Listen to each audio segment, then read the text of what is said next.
Hello, I just wanted to show you this cute little froggy that I just did. I just finished it. I have it available on my Etsy store, and it's the color combination to fill out to do this picture right here, and it is from the Enchanted Forest coloring book by Johanna Basford. So this one will come with 2 coloring combinations, so there's a total of 12 really cool color combinations on how to do this.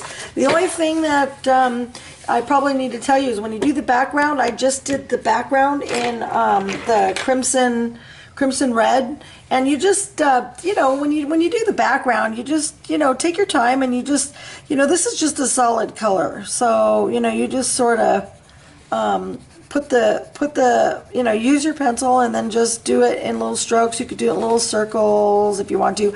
It's just a solid color, so there's not really anything to really teach you. And then as far as the water goes, I use the combination of the blues that you see here,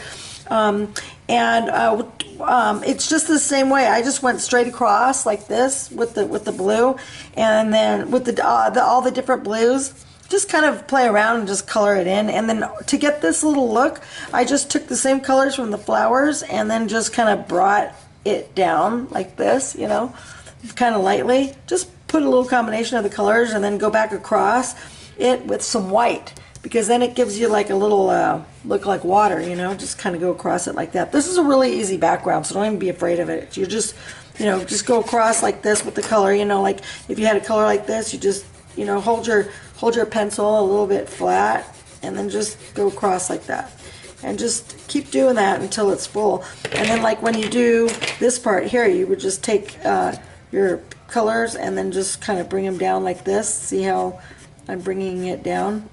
Just like that. Just bring it down, and then you can put a little this way, maybe a little like this, you know, just to give it a little bit of a look like a reflection. Okay, other than that, this is just your basic shading here, the way I've taught you. So have fun.